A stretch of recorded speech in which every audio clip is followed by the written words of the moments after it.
Welcome to the Ska History Hour with your hosts, Jose Rojas Hello. and myself, Daryl Rubio, wherein the purpose of this channel is to spread awareness of ska music and its subgenres to the world. Our guests today are members of Slow Gherkin from Santa Cruz, California, or should I say Santa Clara, California. You should definitely not say Santa Clara, but if you were joking, you would say Santa Carla, I think is your Oh, that's reference. what I meant. I meant Santa Carla, and I have it written as Santa Carla, and I don't know why I said that. Sorry. But yeah, if anybody else got that Lost Boys reference, there it is. Okay, Yes. gentlemen, we appreciate the time that you took to speak with us to share your stories and your music with the ska community. Can you please tell us a little bit about yourselves and your role in the band? Mm. Okay, shall we popcorn it around? Yeah, James, go for it. Yeah, okay. I'm James. I sing and play guitar. The band started with me and Phil and AJ, an original bassist in 1993, in Santa Cruz, out of Santa Cruz High. And I think that's enough to get started. Phil, why don't you pick it up from there? I see what you did there, James. My name is Phil Boutel. It's blue for my blue collar. Just kidding. I'm an alto sax player in the band and do some backing vocals. Also been in the band since 1993. And yeah, Achilles. Uh, I'm Achilles, and I'm adjusting my new camera. It looks good. That was the question, right? Yeah. Good answer. Good answer.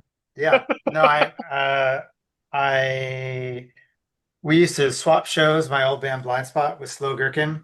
And after years of doing that, at some point when they lost Brigham, the original trombone player, they asked me to come on board, and I had sat in on your on that first Double Happiness Yeah. recording and did some guest tracks. Yeah, and then I said yes, and like 3 days a week drove down from Santa Rosa to Santa Cruz, and yeah, got hooked.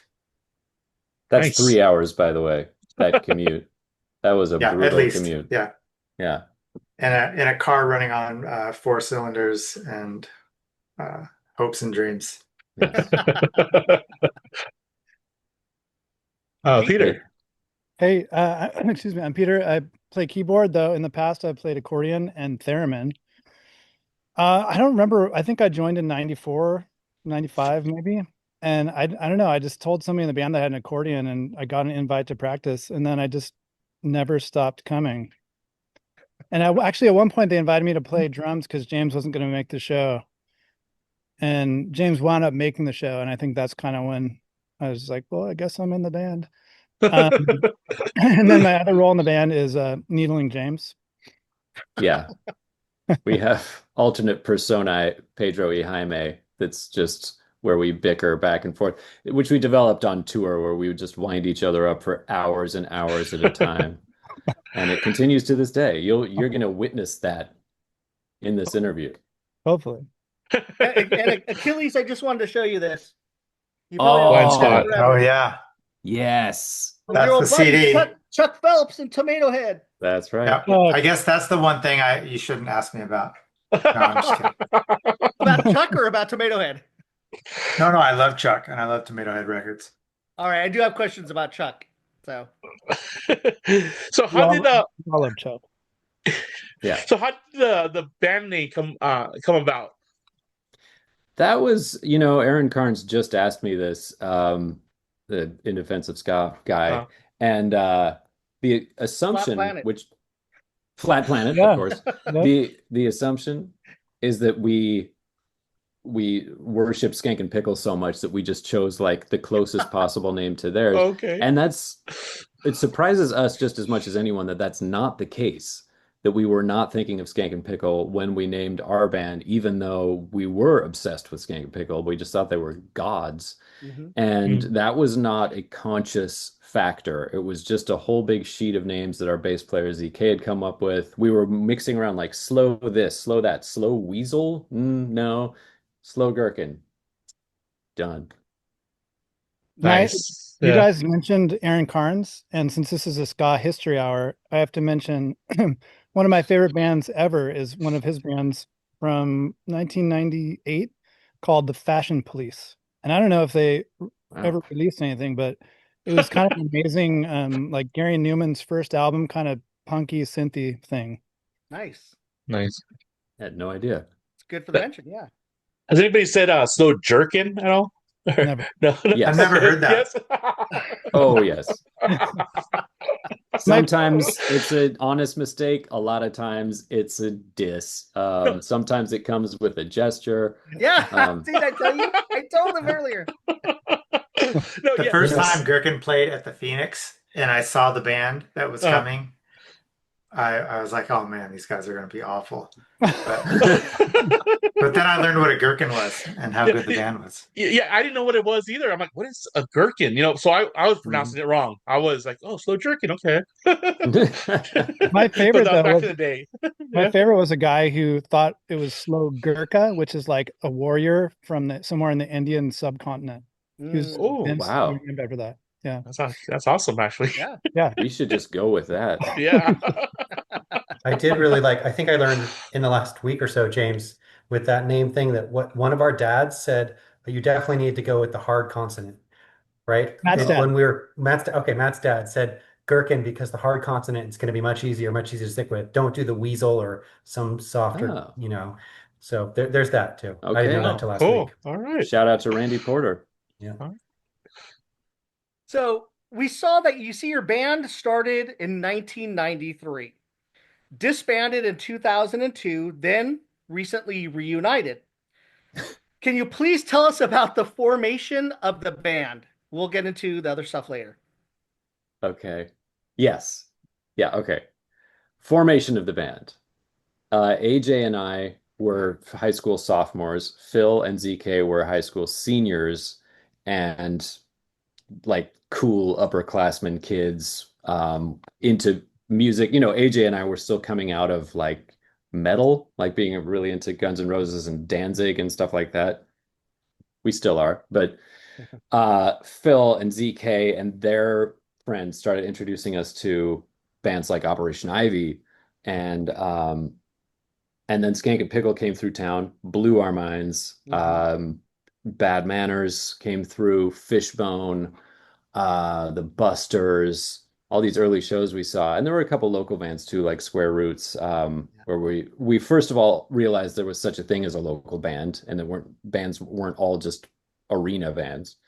And second of all, that there was this thing called ska that just made people lose their damn minds. It was this ecstatic experience that matched the sort of manic energy levels we had back then, where you just kind of run in place for an hour at a time.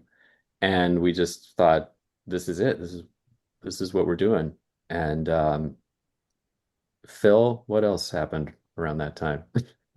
Well, I'll connect the dots again. And I'm pretty sure Peter got me into Op Ivy before Yeah. that.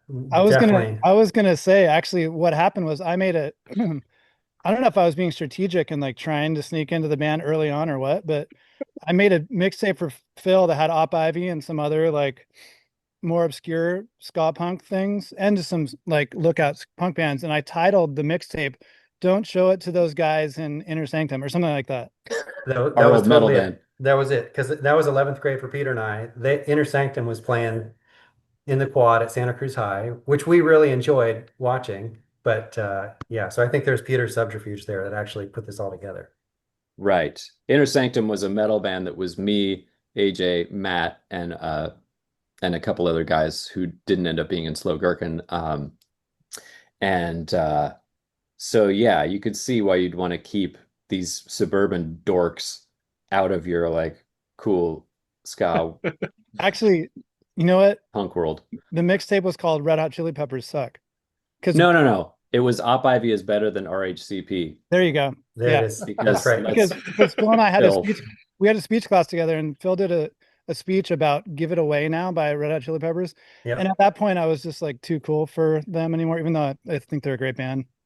Just whatever. We were high school kids. Cool. So Wow. I got a question about the horns. Were you guys ever in the high school band? Yes. Yes. Yes, I was in the high school band at Santa Cruz High, both regular marching, concert band, and also jazz band. Oh, It's kind of fun, full journey for me right now because my son is also he's a senior at Santa Cruz High and he's in the band playing saxophone and he really loves it. Maybe loves it more than awesome. I did. Um, so it's pretty fun to go full circle there. He's Yeah. really good too. Yeah. He's Awesome. good. He's Yeah. sick. Like father, like son. Yeah. Nice. Cool, cool. Yeah. Now, the releases, when we talk about releases, we talk about more than 6 songs on a release. We know you've got Double Happiness, your first Yeah. album in 96, Invisible Tank with Jeffrey's Fan Club in 97, Shed Some Skin in 98. We've Mhm. got Roman Holiday Anthology in 2000, Run Screaming with a Little Doggy in 2002, and then Death of a Ska Band in Mhm. 2011. Did you get This Is Raj? Did I miss that? That's only 3 songs. Yeah. Oh, Yes. So we're just going we're not going with the Raj stuff because that's got all with Mars Villa and Yep. oh yeah, and yeah. all those I other wasn't listening. Sorry. Punch the Clown. That's all right. I mean, Uh technically we released something in the UK only. Well, that was Roman Holiday. Roman Holiday, was that on your list? Sorry if I Yeah, missed that. that was on okay. the list. Great. Okay. Now that wasn't really a question, but okay. So, but there was a recent radio show gig that we saw via Mike Park's live stream. Can you tell us about that whole thing, how that came about, and was that the first time playing in front of a live audience again after all these years?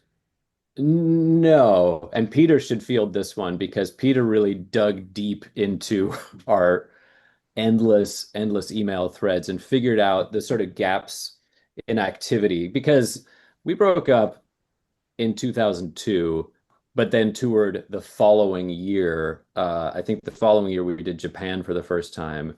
We did the UK again after that. And since then, it's just been a kind of opportunistic, like something cool comes along, some Asian Man anniversary. Like you could do an Asian Man anniversary of some kind every day Yeah.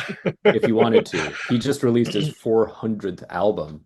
Yeah, that's insane. So we did a bunch of those at Bottom of the Hill. But Peter, what was the biggest gap for us? It was close. So the gap from the last show in the UK to the first reunion show, which was like January 2nd, 2011, was slightly shorter than the gap from Mike's 50th birthday to my 50th birthday. And those are both in the 5 year plus some change range. Right. So there was, after we broke up in 2002, I moved to New York, but then we got these great tour offers we couldn't turn down. But then after that, it was like, okay, we're done. That was it. That was fun. We got to go to Japan. That's, end of story. But then we just got the itch again about 5 years later. And it wasn't even an occasion that time. It's just like, you guys want to do this again? And we played at a small restaurant in Santa Cruz and just filled this back room, and it was bonkers. And I jumped up on Ollie's kick drum and knocked a chandelier over by mistake, and everything I touched was expensive and broke. But that's when we knew like we should do this more often. And my favorite memory from that show is we were both so, I don't know if we were nervous or what, but you were like trying to get your nervous energy out and you were like, give me some out of the box ideas. And I said, let's go run around Seabright. And you and I did a nice little jog through the Seabright neighborhood right before the show started. Remember that? Wow, that's such a good idea. We should do that at Supernova. You should do I'll that. need that. Yeah. Yeah. I'm gonna hard disagree. That doesn't sound very fun. You're not invited, Achilles. Oh, nice. A couple of years ago, at Supernova, Ephraim, when he was singing with Voodoo, ran up to the tower, the VIP tower, all the way on top, and was singing from up there. Oh, That was dang. pretty wild. Yeah, that's crazy. I Yeah. love that. That's Yeah. some Eddie Vedder shit. Yeah. So what did the first practice look like, and where was the practice held at? That first one was in AJ's dad's tool shed. Like there was the Marquez garage, and then in back of the garage, a tiny room. but there were only four of us. And it was like the day after school got out, we got in that little room and we started hashing out some really terrible music. Just, like one of our first songs was called Looney Tunes Ska. And there was Phil's Dirty Rap song and kind of like a fake reggae song. We were just being goofballs and just trying to figure out how to play. I was playing drums at that time. We'd never played ska before. We didn't know what the fuck we were doing. But even so, we were hooked and we hung out pretty much every day, either practicing or just making stickers, before we even started playing shows, or sitting up late and writing wacky lyrics. And at that time, everyone but ZK, the bass player, sang. Phil, AJ, and I sang equally. And that got us through that first summer. That's pretty much all we did. Am I forgetting anything, Phil? Well, I'll just throw in that we had along with those rarities, the originals, we had some fun covers back then, Oh yeah. like Brave Captain by Firehose. Yep. And I don't know if you'd call Stepping Stone Nice. a Slow Gherkin cover, but we certainly played that in my living room with Josh singing. Oh yes. Stepping Right. Stone by Minor Threat covering Yes. the Monkees, covered by Yeah. us. Oh, was it Yes. Monkeys? Yeah, the Monkees did You're that right. song first, but Wasn't we there a only band knew the Minor Threat version. with Standells or something? Sorry, tangent. Boy, I don't know. I think the Sex Pistols are in there somewhere with their incarnation too, I think. Oh yeah, I think they did it too. Yeah, I My think they did. God. Yeah. But I think yeah, everyone's very, covered that. yeah, it's part of the American Songbook. And yeah, we eventually moved to our friend Josh's garage, which is much bigger, and his parents were always supported the music we were doing. So we just like made noise for hours and hours at our friend Josh's parents' house every single day in one band or another. And eventually, probably by the end of that year, Phil, we started doing like the Red Room, playing bars downtown. Would you say? Yeah, that sounds right. I mean, right, I was old. I was out of high school, but Yeah, here's Phil was James, hella a old. junior in high school and playing bars, playing gigs like that. So Mhm. Playing bars at 16. AJ and I were 16, and some bars were cool and it was just like a normal show. Other bars you could only like you had to walk on to where your gear was, play your set, and immediately walk back out with like scary bouncers watching you. We played a lot of shows like that. We played a lot of shows with our friends scowling outside because they couldn't hang out with us. Yeah. And it's weird because we worshiped Fugazi as well, and I'm kind of surprised in hindsight that we were up for that and we didn't like just insist on playing all ages shows. But on the other hand, it was very hard to find an all ages venue that wasn't like a big venue at that time. We played And a I think lot of parties, a lot of backyards, and other than that, like the bars were kind of the only option. we definitely transitioned to only doing all ages shows once we could, Yeah, right? But in the yeah. early days, we're just like we just have to play wherever we can, Mhm. and there was the balance of trying to earn money, which was not the best. You make some choices to try to earn money as a band, but yeah, Yeah. it Yeah. was great to be able to just play all ages shows after a certain point. Nice. Yeah. Let's stick. Go ahead. I was gonna say until Desmond Decker. Was that a 21 and up show? Yeah, that was an epic band fight over whether or not we would play that show. Oh, Yeah, and we did. we did. I mean, we got to open for Desmond Decker, which I'm amazed anyone was saying, like, no, we cannot play that show. And I might have been one of those people, but it was amazing That was playing like with that guy. 98, 99 he came through, I think. No, no, I think it was before that. Was it? I still feel like we were in our infancy. I want to say like 96, That's maybe. what it He feels came, like. 96. That's what I yeah, was thinking. Yeah. Got it. Palookaville. He came through, and I think we opened No, for him wasn't it? twice. It was the Catalyst. Was it? That's why it was such a big deal for us. Oh, okay. But it might have been twice, two shows. I feel like we played with him. I think we did, and it was so incongruous. Like it's a small town thing. If there are like two ska bands in your town and and we were the cheap one, you could see how promoters would be like, "Yeah, sure, get those ska." And The other one, we could draw pretty early on. We were able yeah, to actually bring people out, so I'm sure that was attractive too. yeah. Cool, cool. Now let's stick with the early years back then. Now I managed a band back then called the Hippos. We toured a lot or played a lot with you guys back then. Mhm. I do have a couple flyers. One here is from Big Heart City Yep. San Francisco. Yep. when you guys played with Real Real Big big. Fish, Damn. Punch the Look at Clown, the that. Hippos. Whoa. I believe didn't Undercover SKA play the show too? I think they did. Probably. I think mean, I remember probably. that one. they are Yeah. super nice guys, and they Yeah. Super nice Yeah, guys. super Super nice guy. friendly. That's funny because they are. That's their song. And then this one, when you guys played for me down south in San Pedro, this was in Oh 90. man. Oh, no way. This was in 96, I think. I miss Janitors. I Oh, hated yeah. that I liked it, but that White Rhino song, Oh, like if I could just that- change the lyrics but still have that song, oh man. well, that was the adjustments. That That was was- after Janitors. Oh, that That was was- the adjustments. But Yeah. it was track one on the Things are Adjustments blending. album, which I always thought was a very bold move. There you Oh, Oh, go. there you go. Yeah, yeah. Was that Yeah. not track I one? love this album. Well, I love every album I put out. Which one I'm was that? complaining. Oh yeah. Janitors had the nerds Yeah. theme thing, right? Yeah. Yeah, them and When I Open and the whole lawsuit thing, and yeah. Yep. Yep. That's Yeah, our first tour in January '96 was with the Janitors.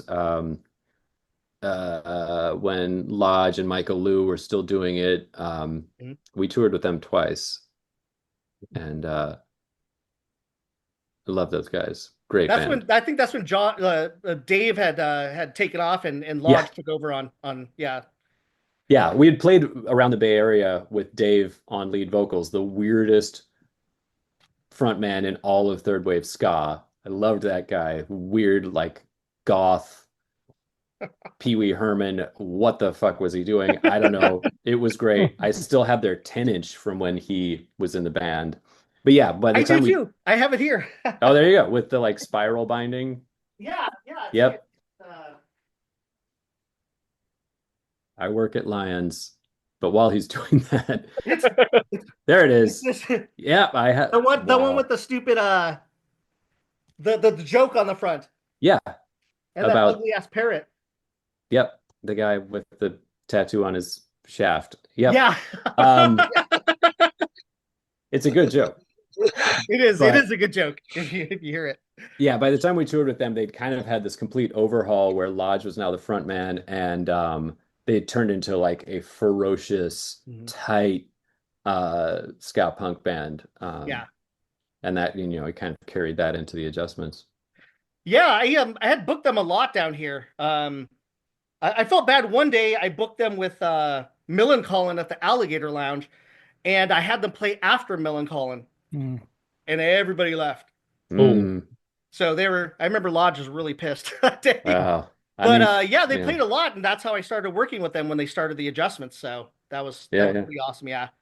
But you guys played a lot with them. You guys played a lot with the bands that are local or were local up there. And let's name off a few: Blind Spot, of course, Achilles, Flat Planet, Janitors Against Apartheid, Mars Villa, Undercover SKA, Monkey, Punch the Clown, Link 80, Filibuster, Skank and Pickle, 78 RPMs, Yep. Eosaur Skin, Square Root, or Mike Manley's band, yeah, Square Roots, Mhm. Critical Mass, Hoodlum Empire, The Brownies, Dancehall Crashers, Rocket Moon and the Moon Patrol, Dr. Rocket and the Moon Patrol, and Siren 6.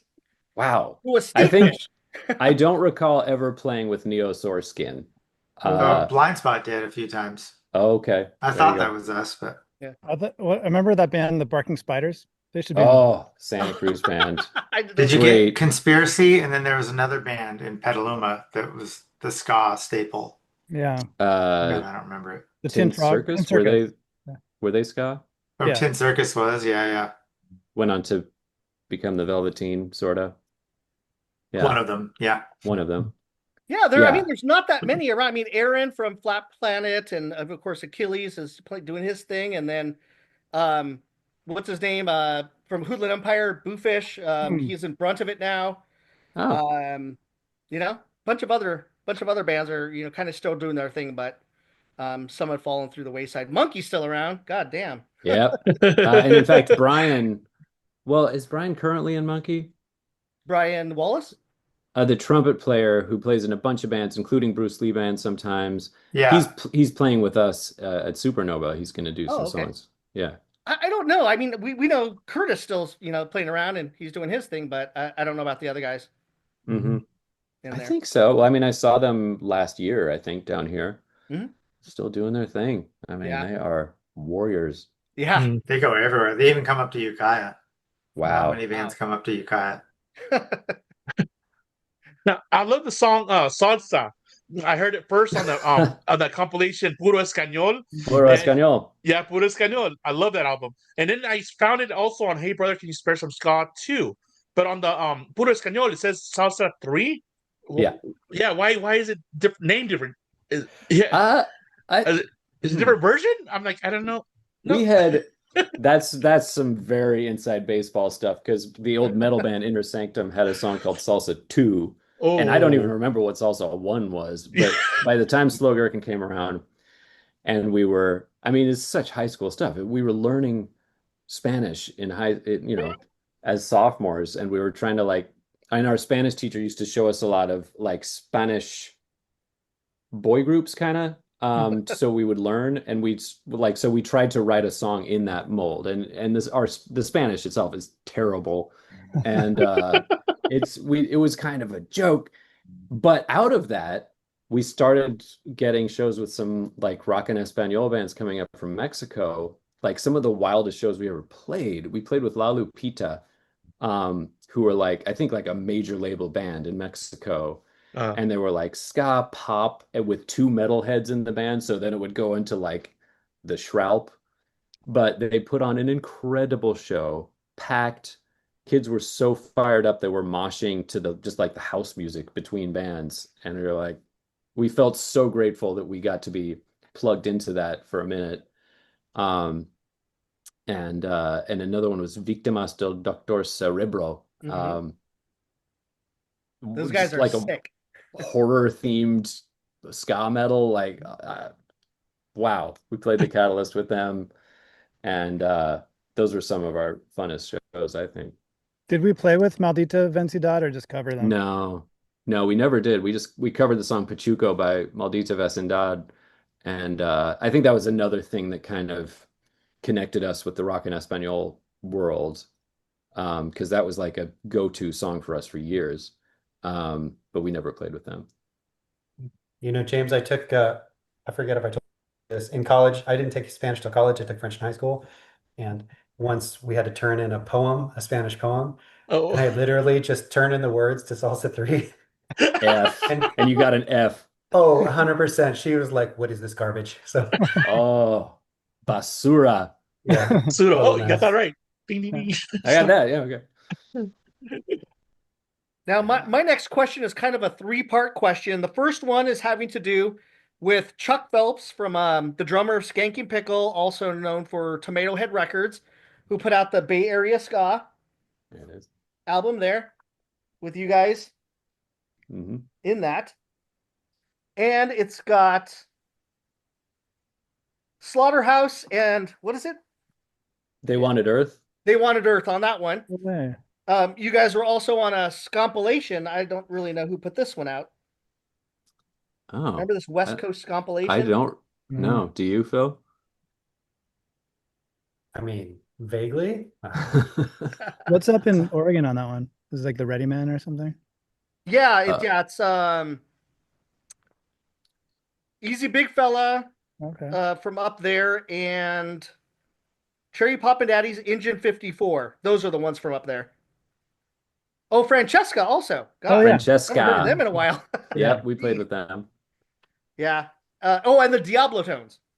Oh, okay. Yeah, I think they're from Seattle area or whatever. That was the first one, working with Tomato Head and Chuck. You work with Raj Records, of course. They did a lot of the Bay Area stuff, a lot of compilations, Mars Villa and Punch the Clown and whoever else was up there. Like the Liz Destics or something like that. Oh, Oh, maybe. Lesdistics from Sacramento. Yeah. Okay.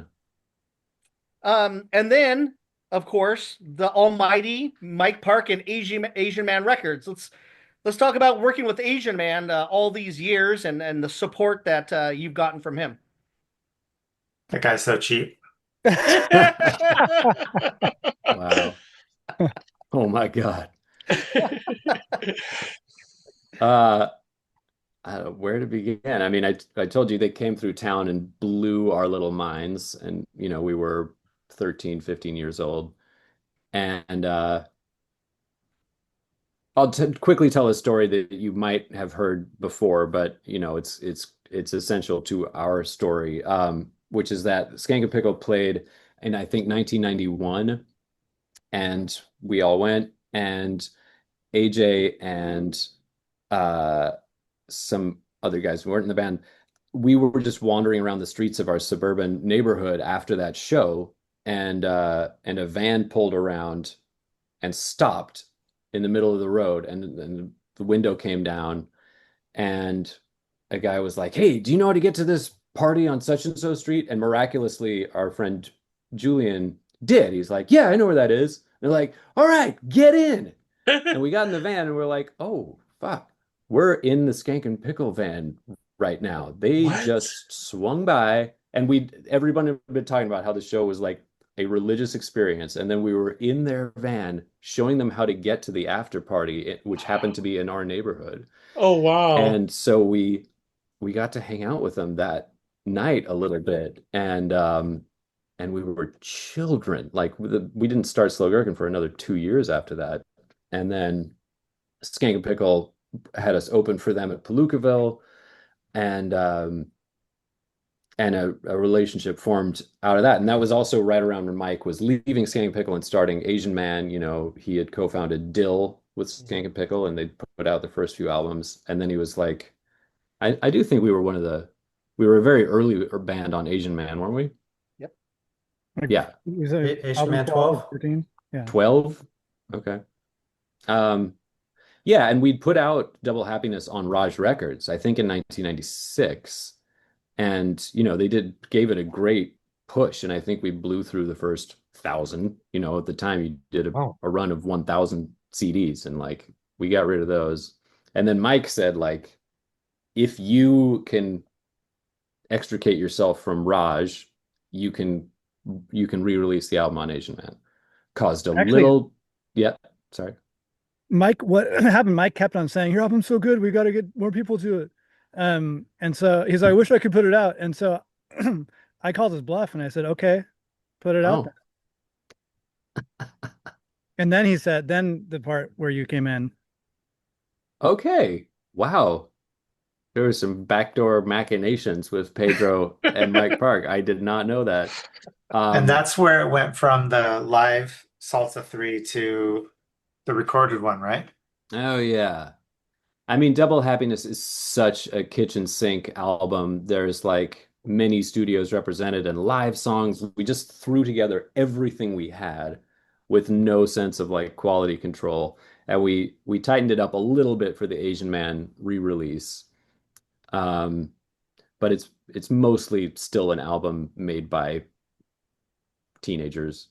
I mean, almost entirely. We did have a saxophonist, Rob Pratt, join the band in '94, I think, who is a good few clicks older than us, and who was a real pro, just a smoking saxophone player and arranger and songwriter. And so the reason Double Happiness, has somewhat of a coherent vibe is mostly because Rob really like took the helm on that one. Do you think that's a fair assessment? He 100%. brought the slapback reverb. Well, He was all about that slapback. He was. What? Do you remember the name of the guy that produced that album? Don Budd. Don Bud. It was Rob and Don Rob Budd, and a Don. Yeah, yeah. co-producing Rob. joint, and we recorded most of it in the back of a guitar shop in San Jose somewhere. Yeah. But Rob really brought a vision to it that the rest of us we had no idea. Just like get in the studio, go, get it done fast, cheap, done. And Rob had a slightly more mature outlook. Nice.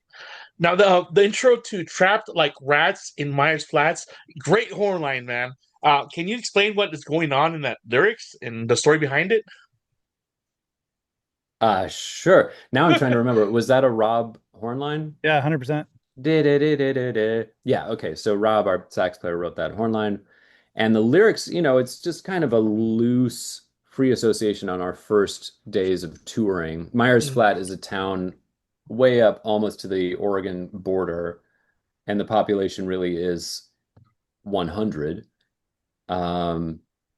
Yeah, we were just telling this story, and I feel like I'm forgetting a lot. What else is going on? Didn't the van break down or something? We were stuck there for a bit.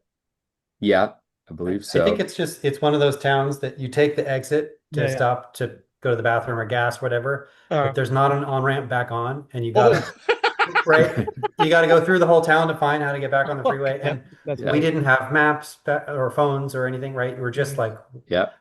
and so you enter this town, and then we were trapped like rats in Myers Flat, I guess. Oh.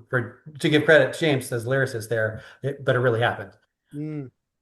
Yeah, that feeling of like Twilight Zone that happens a lot on tour. Um, yeah, I'm trying to remember the lyrics now, and they're completely gone. If only we were a bigger band that we could have like helped that little town of Myers Flat, like Yeah, Right? A ska band made doubles the made a name for population. him, yeah. yeah. The whole population. We Yeah. we had another band on here called Chase Long Beach, and they wrote a song about a town that they broke down in, or so they thought, and then they found out later that that wasn't the name of the town.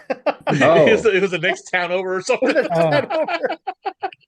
oh So man. they kind of made that town famous, but didn't actually be there. Well, Cool. artistic license. Yeah, exactly. Yeah. Now let's talk about this upcoming small little festival you guys are going to be on next week, called the Supernova Ska Festival. How Yeah. excited are you guys to play, and what bands are you guys most excited to see? Ooh, that's fun. I First of all, incredibly excited. Aaron Carnes and others had said like you should try to get Supernova, and I just thought they don't care about us, A, and B, even if they did, like how could we get 8 or 9 guys like, all the way across the country? It's not going to happen. And even when Tim got in touch with me, said like, "Can you do it?" I was like, "That's so sweet. That's half the battle. We're going to lose the other half when these guys are like, all of our children are graduating and getting their driver's license, whatever kids do." It's like, it's not going to happen. And miraculously, it has. Um, so, I mean, playing right before Voodoo, I haven't seen them since they came through Santa Cruz, and I think their drummer had just broken his foot jumping out a hotel window. So it wasn't their best night. I think they played a short set and like got the hell out of there. So I'm looking forward to a proper Voodoo show. Who are you guys looking forward to? Well, I love those guys. Our old drummer Jesse was friends with them, so we got to play with them a few times and get to know them and their eccentricities. But also there's a lot of bands that I just hadn't heard of, not because they're not great and everything, just I've been focused on work and kids and whatever. I'm stoked to see the Abrupters. They're playing that Oh, day. yes. Like Yes. obviously Less Than Jake, Voodoo, like some of my favorite bands are playing from back in the day. Mhm. But yeah, there's some really killer up and coming ska bands Oh, yes. I'm already up and coming in my mind. Yeah. Wait, that's not the right phrasing. I think the Bucko Nine and we played with them. We can't exactly remember when, but them and Mustard Plug and Yeah. Pie Tasters, just like classic bands from that were around in our era. I'm super just excited to see those bands and meet the people in the bands again. There's a new band that I just heard about when I went through the list and was listening to all of them called the Stop the Presses. It's a Brooklyn-based ska band. Yes. They're so good. Yes, Really? they are. Oh my All God. right. Yeah. Mm-hmm. So yeah, it's very exciting. Yeah, they're great people too. Yeah, Cool. yeah. Yeah. So who you guys are hosts? Who should we be looking out for of the like younger Well- or newer bands? Oh, for sure, DACA Skanks. They're fucking awesome. Okay. They're from the Yeah. Brighton, UK. I think we just released their Yes, we interview did. a few days ago. Yeah. Mhm. Them for sure. Of course, the Abrupters, Killer Diller's really good, and that has a lot of old cast Yes. from back in the day. A lot of like Eric Abbey was in a bunch of other bands from back in the day. So he's been around. Scott Colleen is the drummer from that band. He's from Bob Harvey. Okay. So there's a lot of the bands there. Of course, Out of Sergeant Control Skag. Army, Out of Control Army, yeah. Sergeant Skag, Oh yeah. I think we played with them Yeah. way back. Hub City Stompers. Mm. We just saw them the other day. Fucking awesome. Mhm. As well. Ocho The Doom Calacas. Stompers. The Doom Stompers is coming up. Yeah. You can Doom say yours in Stompers. a moment, bro. Let me get Yeah, through mine. sorry. The Attractors, but you know the Loving Poppers. I don't know if you remember. Mark, the bass player, and George, the guitar player, were from another band on the East Coast, Baltimore area called the Decepticons. Mm. Oh. You remember them? So now they totally changed their sound and they're totally playing the rock steady type of thing. Nice. Which they're really awesome. We saw them a few years back. Desorden Publico, of course, Oh yeah. from Venezuela, the Calamatics, from here, which I'm booking on the Rude Girl Riot. Of course, the Old School Toasters, Ocho Calacas, Yes. like this cat said. Oh yeah. Um, Toasters. And of course, Joker's Republic. Those guys kick ass too. Great. So those are mine. Jose? Oh, you name everybody pretty much. There's There's this band- one band called Slow Gherkin. I really want to see. Because I've never seen you guys. Oh wait, is that how you pronounce their name? Oh my God, I've been saying it wrong. Oh, my bad. Slow Gherkin. Okay. There you go. Yeah. You've never seen us, Jose? No. Then I'm like, and I was back in the day, in the scene, but I always miss you guys. I don't know. Okay. So let's do this. here, yeah, let's go. Got any He's got gonna any get up and requests? skank on stage with you guys Do Sure. it. Do You got it. you got any requests? in a Yeah. in a gherkin That's a- costume. Ah, Oh. Hmm. We have not revived that one ever, I think. But love it. Love the energy. Yeah. No, you don't have to, bro. I know. We'll send you a very tight list of songs to choose your request from. Okay. There you go. There we go. All right. That's my Um, question. Okay. Your album, Shed Some Skin, is considered a classic by many fans. What inspired the writing process for this record? mm. I have a lot to say, but does anyone else want to start?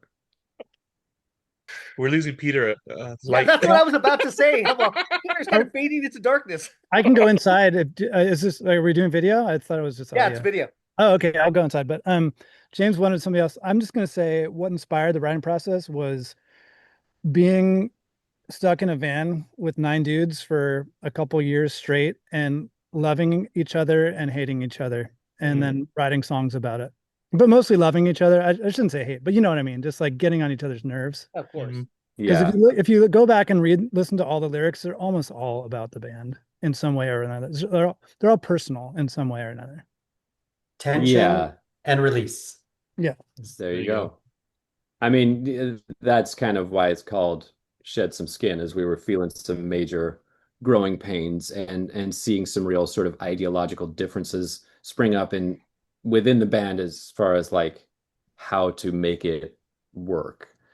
And so a lot of that friction made it into the songs. You can hear it pretty clearly in songs like Peter's song, which is called Left Behind. Left Behind, which Peter, we were talking about this a couple weeks ago.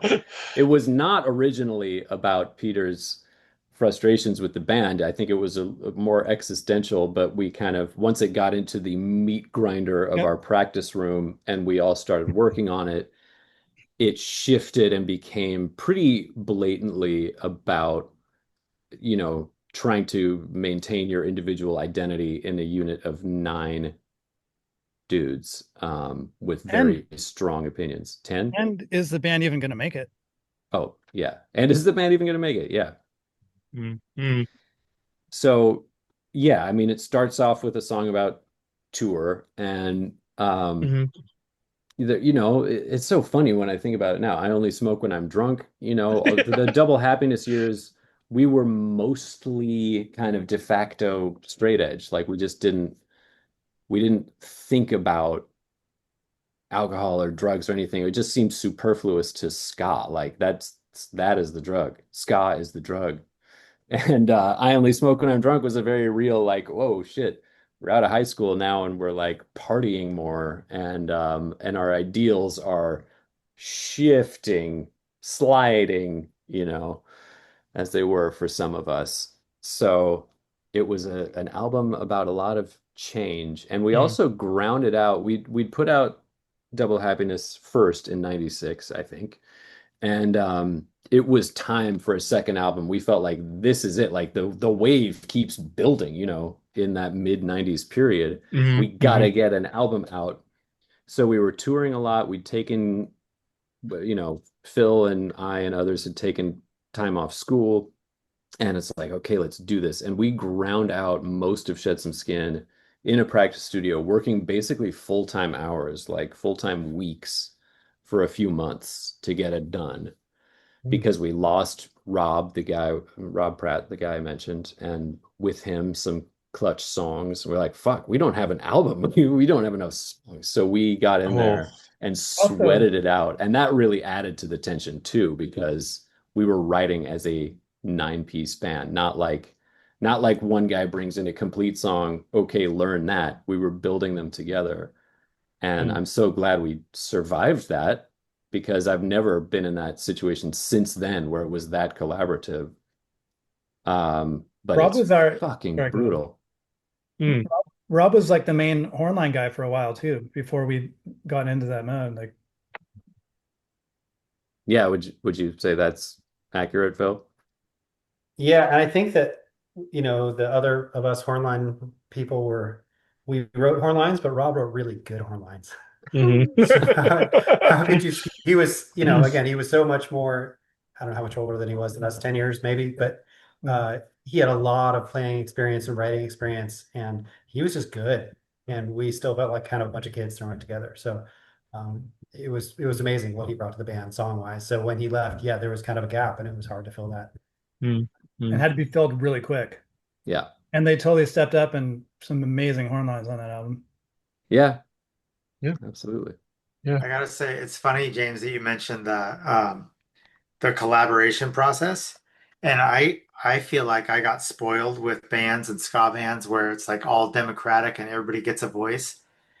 And I've tried to be in bands where there's like one guy that writes the songs and I just can't do it anymore. Mm.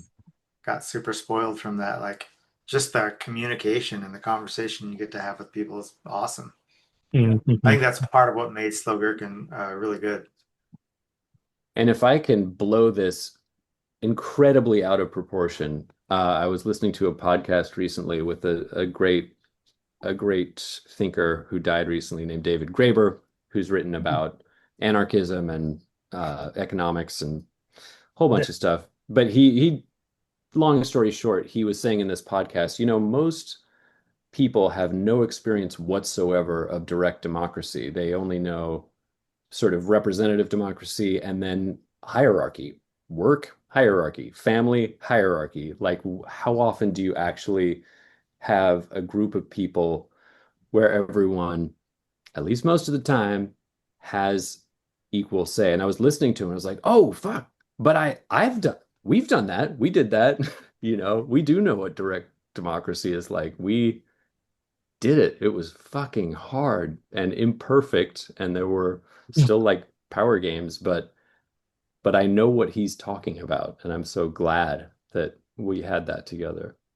I love you brought that up, James, because I just remember we would vote on everything, and we Yes. toured the Siren Six, and they would make fun of us. They'd like make fun of us, like putting all their hands up because they'd always see us doing that. Mhm. And I just Standing had around.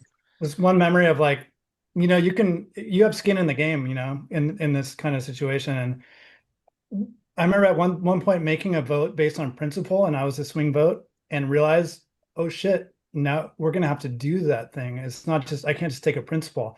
And then I reversed my vote, and it was we were in Florida, and we got a show in northern Alabama or something, and then we had a show in back in Florida the next night, and half the band's like, let's do it, and the other half was like, oh, too much. Yeah. Uh, You like Brutal drives. brutal, but you like principles go out the window, and that you're We like, did it. We did it. We Peter did voted it. yes. We did it. yeah, I okay. switched my vote. Yeah, yeah. You changed it to do it. Okay. 15-hour drive Wow. To play in between shows. Yeah. like I a love that. That was the tour where I learned that I could like actually balance myself on the top back of like the couchy cushion of the van, yeah. Yeah. and I just like perpendicular would fall asleep for hours. If I That's wasn't great. asleep, I had to pee, so that was the way to go. Nice. Yeah. So during those types of times, is that when you guys needed Zen and soccer?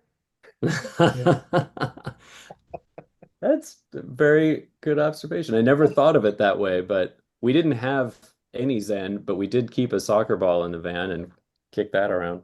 That was Yeah. our Zen, I guess. Yeah. Cool. Let's talk about when you guys disbanded in 2002. How did that come about? Why did it come about? And why these off shows, like you stated, and now the reunion of the band? Okay. You know, I think one of the best ways to sum that up is to talk about a song, one of our most recent songs, because we have written a couple songs in the last decade. Peter wrote a song called Real Bands Are for Life. And for me, that's just a really compelling, the lyrics of the song, it's kind of all about that, when a band gets together, they don't necessarily break up. And that's, for me, it really captures the Slow Gherkin story because here we are still playing, we're still tight, we're still buddies. And I just love the ethos that Peter put forth in that song. So. This since Phil brought that up, the inspiration for that song was actually a Bruce Springsteen speech at the Grammys or something that our second bass player Rick Godnick had sent an email to another band from Santa Cruz called the Cold Cuts that James was in as well. And it's just I'm just going to read it real quick because I have the email. So this is Bruce Springsteen just talking about the Easter band. So real bands are made primarily from the neighborhood, from a real time and a real place that exists for a little while, then changes and is gone forever. They're made from the same circumstances, the same needs, the same hungers, culture. They're forged in the search of something more promising than what you were born into. These are the elements, the tools, and these are the people who built the place called E Street. And then he just goes on to talk about E Street. And when I heard that, I thought that's Slow Gherkin. Mhm. Yeah. Yeah. I love that. It's true. Like it was something we weren't at all aware of, that we were small town kids, and a lot of us had grown up together. AJ and I went to preschool together, and we would go on tour, and we were younger and just more cohesive than a lot of bands who would kind of look at us like, do you guys even know what you have, what you sort of lucked into by circumstance? We're like, No. what are you talking? No. Short answer, no. I don't think that circumstance. So I've talked with my son a lot about that as like he grows up and talking about friends and community and Slow Gherkin, like coming into it, especially from the like dysfunctional Sonoma County scene. Like it's a group of just really good-hearted, like smart, kind dudes, and then you draw that kind of thing in. So uh I from the outside looking in, like Slow Gherkin really, really, I don't think it was luck. I think you guys brought that. But it also wasn't intentional. Like we didn't get into it like, let's form this band and, make all these tight little sidebar project bands and just stick together for the next 30 years. Like it was just like just sort of snowballed by itself. Like, this is fun. This is awesome. Let's keep doing it. And then Yeah. built this thing.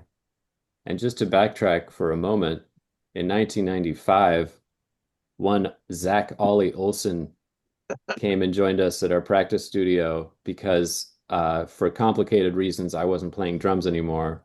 And we heard about this guy and he showed up and we pretty much hired him before he sat down at the drums because he's just like, that's our guy. Like just There by he bro, is. the bro factor. Yeah. Yep. Okay. It's strong in Gherkin. The friendship. It's all about friendship. Yeah. That's right. Feeling Well, that from the welcome, beginning. Zach. Thank you. Thank Yeah. you. Sorry I couldn't join in earlier. I was gigging. I was playing at the Kumbu Jazz Center, which is a great jazz club here in town. So had a great show. So Nice. Cool. just heading home, and I heard you guys are still on. So I thought I'd clock in and say what's up. Good Yeah. to see you. Welcome. Good to have you. Welcome. Yes. Are you like texting and driving right now? I am not driving. See, I have both hands. I Oh, just nice. pulled over. Yeah, I'm Okay. just right down the street from this place called Santa Cruz High. I don't know if you guys Oh. know that. Oh, That's yeah. Rings a bell. yeah, back in the day. So I'm sure you Nice. guys have covered everything, but good Well, to I see think you the all. question, we might have gone on some tangents, but the question was about the first time we broke up, right? Was that it? Oh, Okay. I Yeah, mean, it's very sad. We were all sad. we That was were a all, sad, dark time. That was a hard breakup, man. that was Yeah, genuinely hard. And I would say it yeah, had many factors behind it. yeah, And I think each of us could give a different answer, but none of us would deny that that year we took off school and everything else and focused 100% on the band and really shed some skin was the year we saw the wave yeah. crash. No, it was going Mhm. down.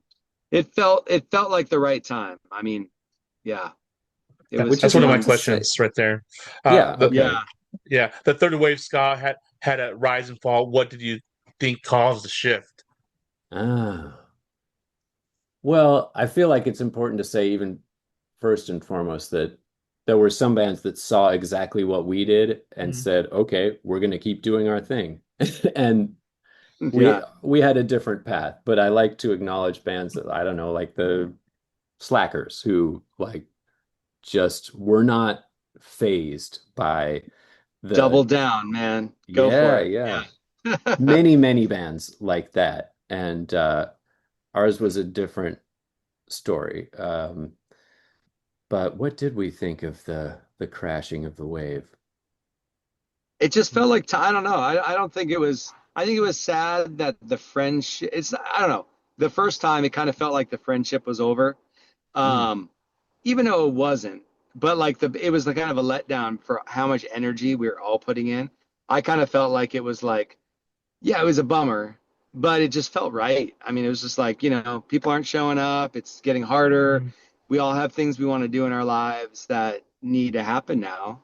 So it wasn't like, I don't know. It felt like the right thing to do, even though it was sad.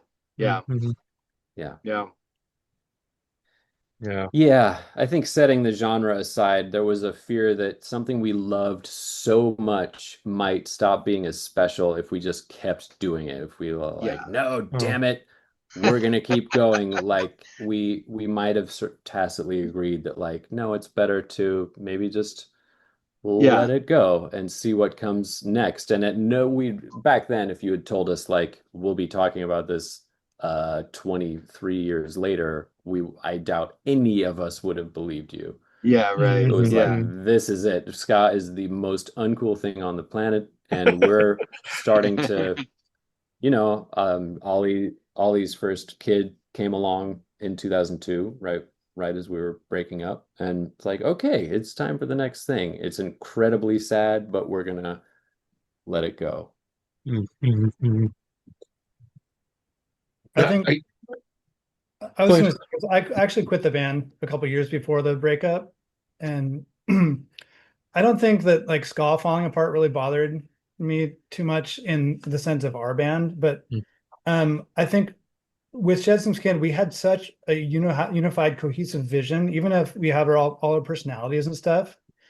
And then we finished that tour after we released Shed Some Skin, and we didn't have the cohesive vision anymore.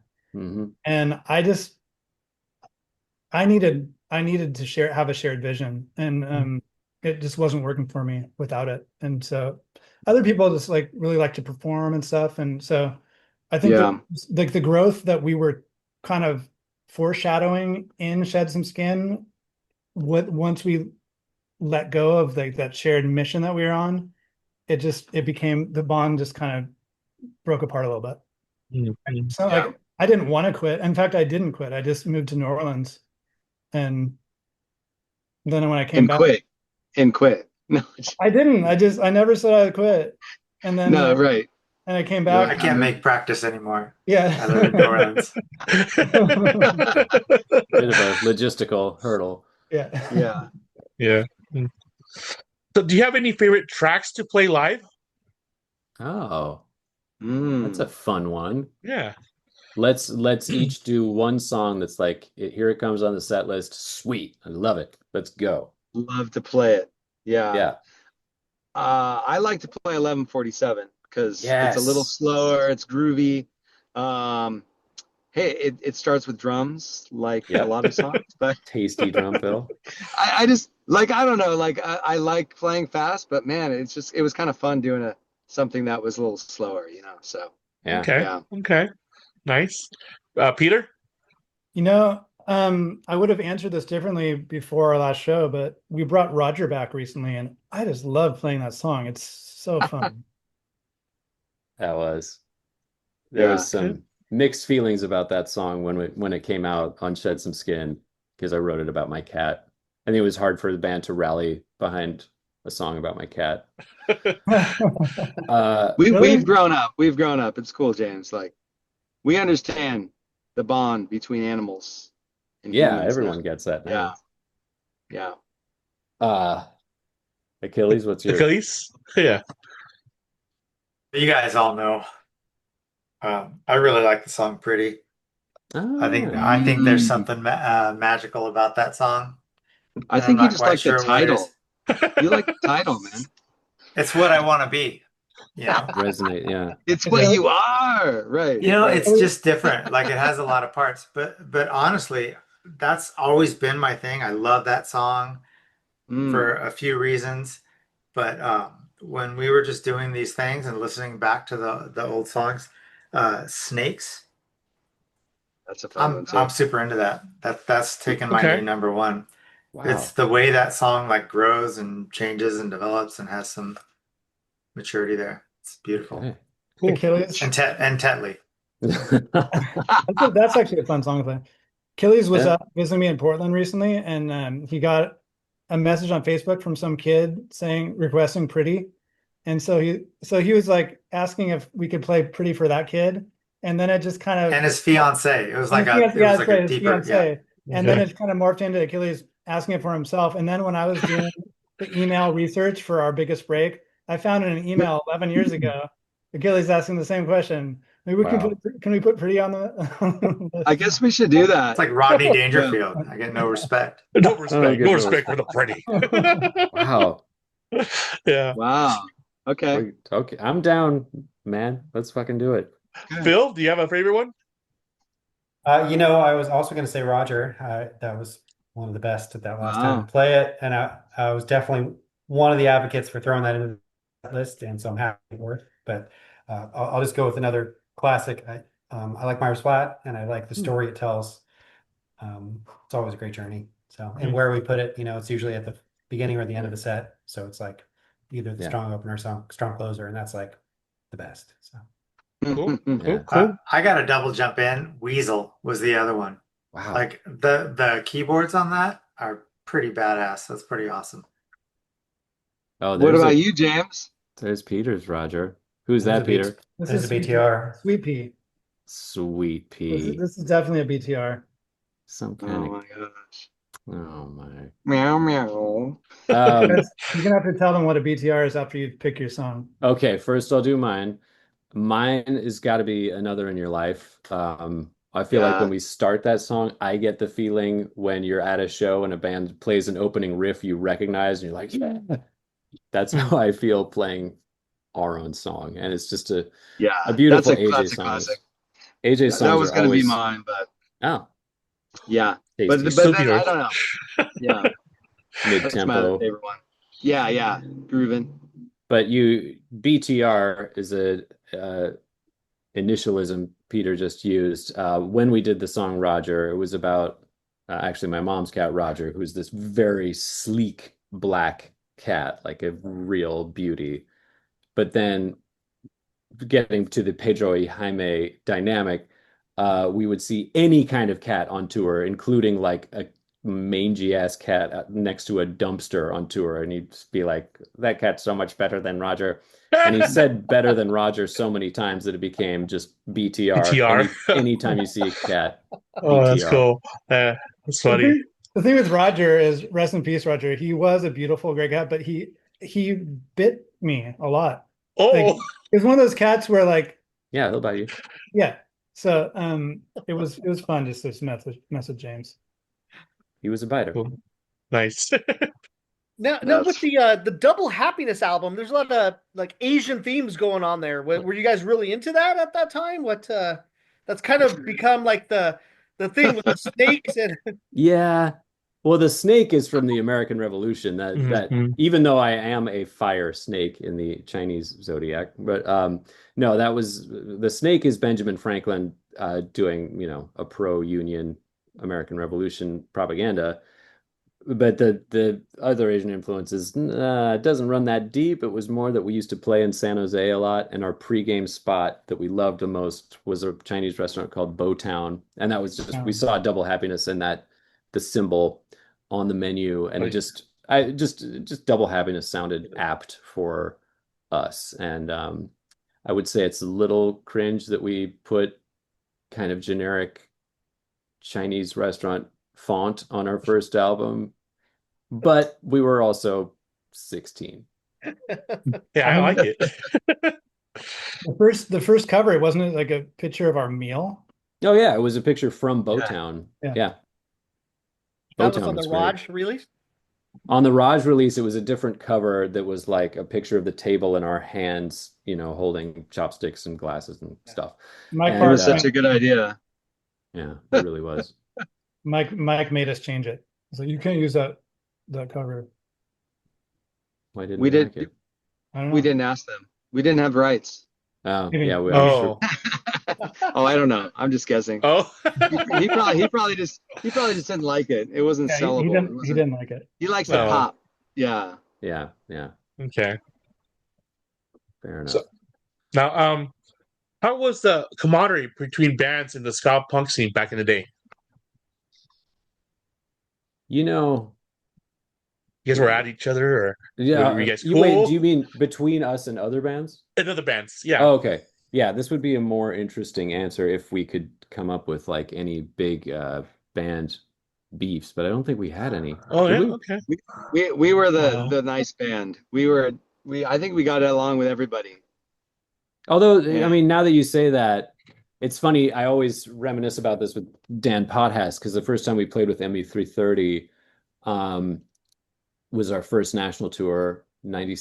Oh no, maybe not. It was 96, and we were in Salt Lake City on a frigid, snowy day, and they rolled up, and we knew they were really established and they had their shit together. So we were Huh. just intimidated by them from the beginning. Teddy set up, and he just kind of smashed around the drums for a long time. And like, whoa, okay, these guys are fucking grown-ups, and they're probably yeah. not that nice. And it turned out they certainly didn't think we were grown-ups and super professional, but they also thought that we were kind of dicks. And that was our first encounter with a band that became like one of our greatest friend bands. And, Right. Dan ended up moving to Santa Cruz, and we see him and play music with him all the time. James, didn't we? Because our van broke down and we had to like walk 2 miles to the venue. Yes. And didn't we wind up having to switch slots with them or something? Oh, 'Cause maybe that might I've- have inflamed the tensions. My first memory was I was on a payphone in a hotel or something next to the venue, and Dan was on a phone. Like it's like there'd be like an array of payphones. Yeah. and I heard him talking, oh, this band Slow Gherkin broke down or something, and they haven't even showed up yet. So that was my like. Oh, So it might have just like that might have just started our feelings, but Oh, okay. So yeah, we started off on the wrong foot with MU330, one of the most, if not the most lovable pretty band much. in third wave ska. And Yeah. I'm trying to think if there's anyone else.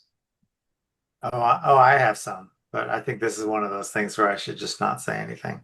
Wow. say it. No. We'll leave it there. Oh shit! You opened up a can of I worms. think we had They some know who things they where are. like you Oh, trade. Jesus. Okay. In '96 when MU and Slapstick came through, did you guys played with them up north, right? Yes. Yeah. Wait, no, Slapstick. No, I don't think we ever played with Slapstick. Yeah. No. No, I'm sorry. I thought you were talking about a few years later when we did a run of shows with MU, the Chinkies, Alkaline Trio. Was anyone else on that?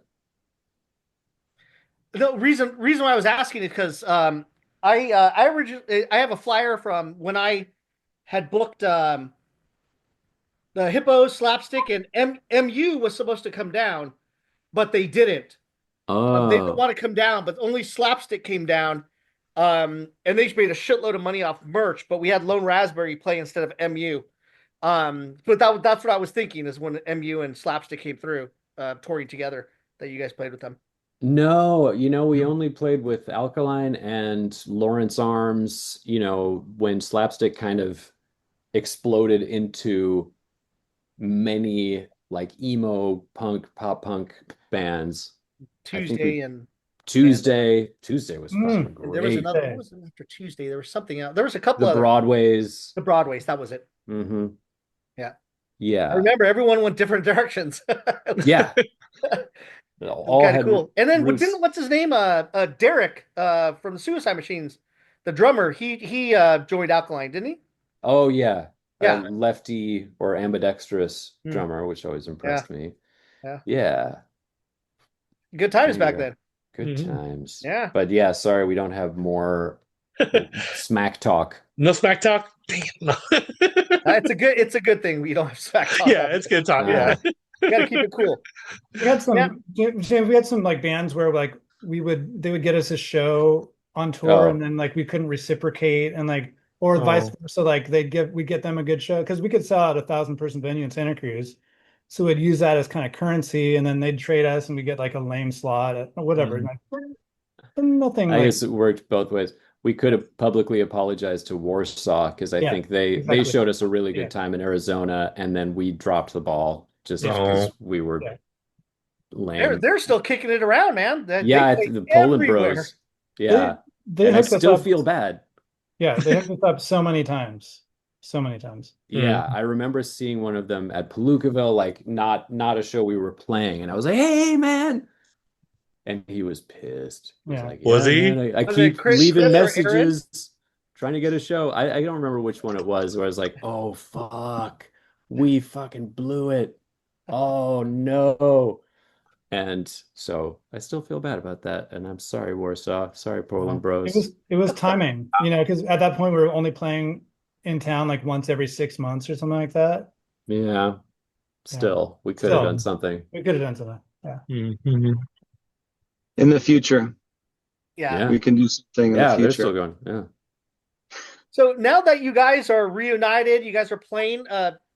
You guys do hopefully have some type of other dates planned or maybe tours planned. Anything happening like that you can speak of?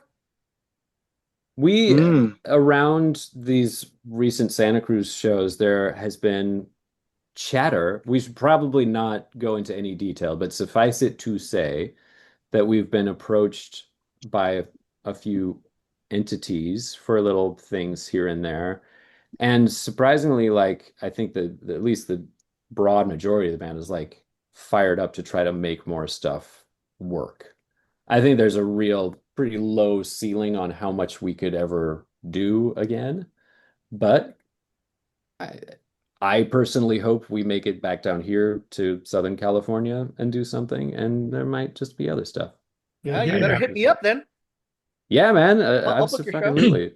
Yeah. Oh, yeah, or Jose. Jose books shows too. Yeah, I'll pick you with some Skakor guys, you know? Great. Love it. Yes. Yeah. It's what's going on right now, bro. Hell yeah.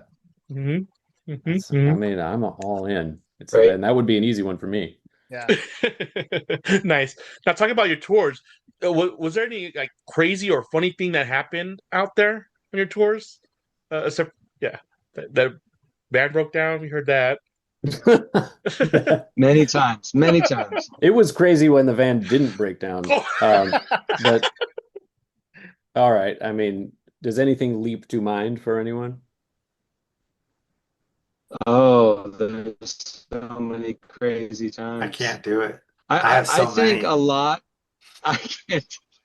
But they're not cool. I would say I a lot can't of my say 'em. memories for the crazy times were like house. Oh, he's cutting out. You're cutting out, Ollie. Situation. Oh yeah. Sorry, I have to motor home. So anyways, yeah.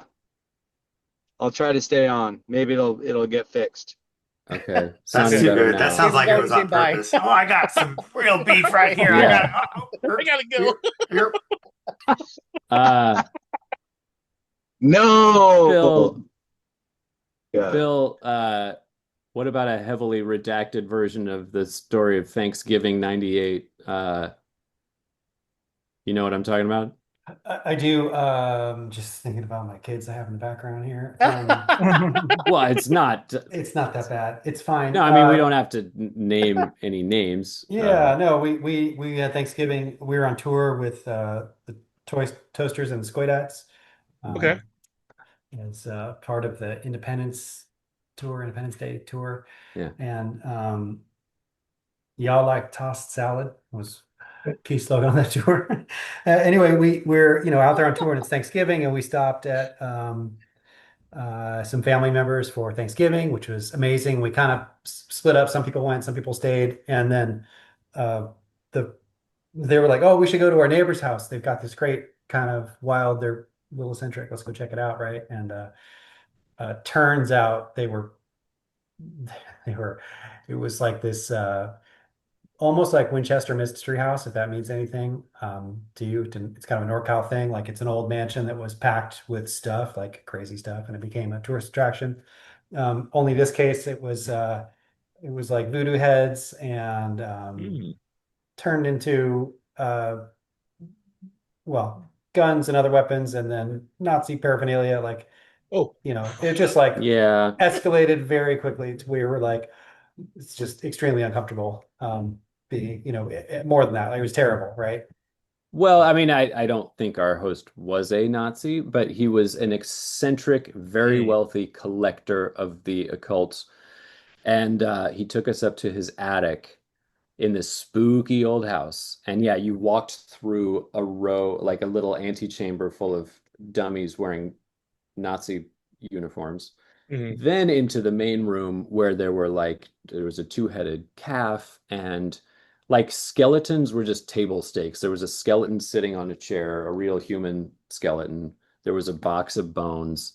And I will say that we encountered 3 severed dicks of various kinds that night, starting with like he handed one of us a cane, like a very polished kind of twisty cane, and he was like, "Can you tell me what that is?" And whoever was holding it was like, the no. No, it was like, "That is a whale's penis bone." Oh, like, okay.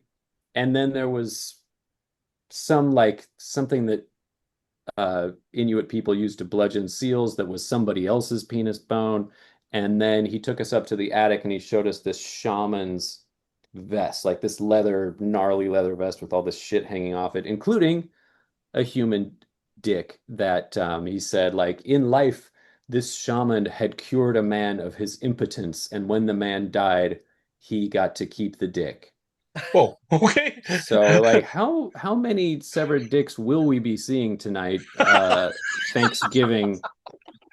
And we just we were not the right audience for this. We were like some pretty sensitive Bay Area dudes, and I think he kind of expected us to be like, "Oh my God, what's red?" But I just felt like this is the beginning of a horror movie, and we are all cursed, and the rest of this tour is going to be an escalating nightmare where we're all picked off one at a time until there's only one left, etc.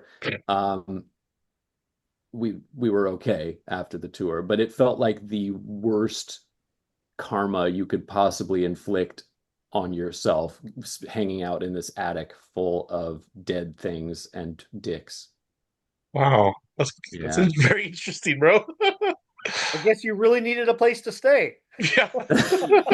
Like, Yeah. yeah, I would ask for a pillow, but it would probably be some other animal dick. Oh my God. You know, the back in those days, like the level of every night just asking someone in the audience if you could crash at their house. Oh yeah. It's like, I don't know if you guys know the movie Nothing But Trouble, but everything felt like like you have no idea what kind of crazy, weird situation you're gonna just go sleep in and wake up to. Yeah, And it happened. exactly. It happened a lot. Yep. Wow. Yeah, I think we were, well, I don't want to get us our own stories mixed up with Edna's Goldfish. I know they went to stay at a house and woke up the next morning and realized they'd gone into the The wrong house, man. But Oh, did we do that too? what? No, I think that was them. Yeah. We did okay, I think the one we did was where, we stayed with a lot of kids whose parents had gone out of town. So it was like party time. Great.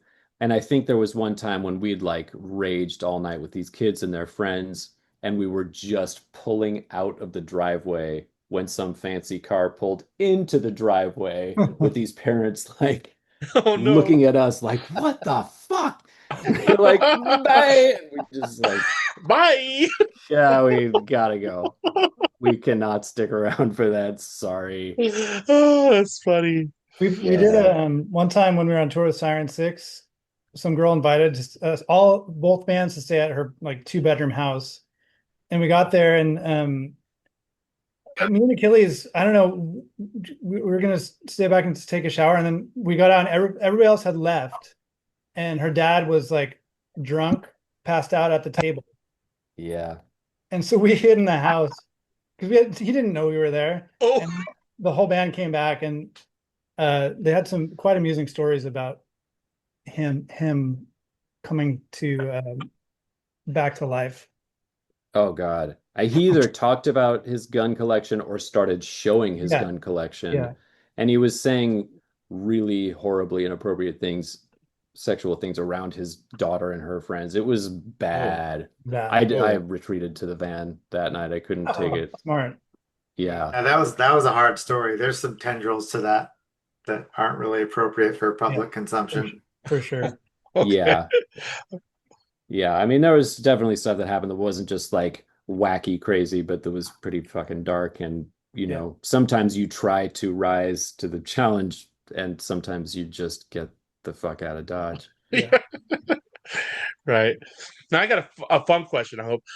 If Slow Gherkin or Slow Gherkin, I'm pretty sure it's jerkin. I'm stuck with it. But okay, if you guys had a signature drink, what would it be? Oh, A okay. signature drink. Oh, drink. Yes, Oh, okay. drink. Okay. Well, I want to jump in on this because a drink named after Slow Gherkin. Is that what you're saying? What would it be? Or what kind of Signature. drink would Well, they- I think a signature drink, what kind Rolling of drink Rock would it would be? definitely be one of our signatures. Yeah. You drank a lot oh of yeah, Rolling Rolling Rock. Rock, Were you going to say or something, like Achilles? just a 2 liter of Pepsi. There were a couple of tours that ZK and I just lived off. We had $2 per diem, I think it was something like that, and we would get a loaf of bread and a 2 liter of soda, and figured that's our liquid and our substance for the day. Wow. And then whatever else like we would get from if we stayed somewhere and they made spaghetti or something, then that's bonus. So you just wanted a Pepsi. Okay.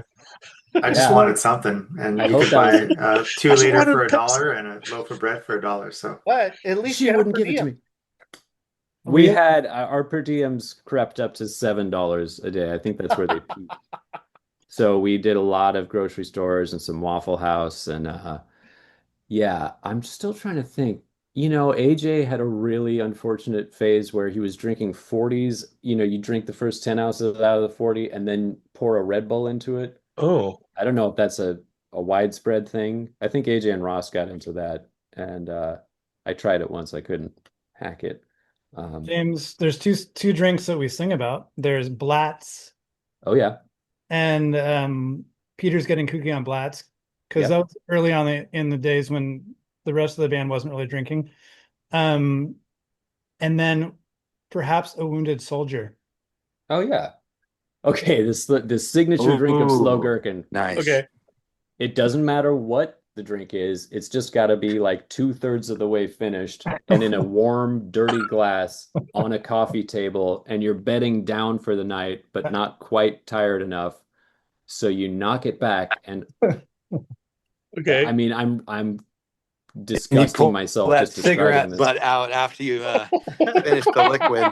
Yeah, spit out the cigarette butt and hit the hay, you know. There you go. All right. Or wake up and there's your morning little drink right there. Yeah. That's some raw Little hair of dog the shit. dog. There is, I won't name a name, but one member of our band was a guy who would have his like tall boy of beer by his head on the floor, and I'd watch him wake up and take a big old slurp of warm beer first thing. Well, hey. It was Phil. Just kidding. If you're not now, you never were, James. That's right. Shalom. Nice. Hey, do you guys remember the Scalander Yes, of course. from up there? From Oh, yeah. Don. Yeah, Don From Hayward, Don right? Heiser and I lived in Hayward, and Don was one of my best friends. Yeah. Like we used to crash together all the time. Like, yeah, I love Don. Yeah. Yeah, I wonder what I don't know what she's up to now. I don't even know if she lives there anymore. But yeah, I guess that lasted for a few years, and that was it, too. It was a really Yeah, good she was rad. resource. She booked Blind Spot for a while too. Mhm. Yeah, she was doing a lot. She booked the generic Skaka CD release party at Berkeley Square in '95. Yeah. That was Real Big Fish, Melting Pot, Out of Order, Meal Ticket, and someone else. I forgot. Wow. Was that a comp generic skaka? Yeah, Yeah. And that two, was right? my comp There's- in '95. Ah, I mean, I remember that name. Who could forget Yeah. generic skaka? That was the first one I came out with. Then I did the Hippos. Then I did Punko Ska. Then two of the Adjustment CDs. Okay. Got it. And then something else. I forgot I did something else. I don't remember. I Now, think Dawn booked one of our very early tours, and there was one where we showed up in Santa Fe, but the show was in Albuquerque, or vice versa. We got the yeah. city wrong, and Dawn was like, "I told you Albuquerque," or something like that, and we hauled ass to the other town where some kids had been waiting around for hours, and I think still played the show. We were in Albuquerque and we drove to Santa Fe on some icy roads. Oh, yikes. And then we wound up staying at the former governor's mansion, which was Yes. just one of the most beautiful houses I've ever been in. That's right. Yeah. At a roller rink or ice skating rink, maybe? Wow. Yes, I think it was a roller rink. Yeah. That's awesome.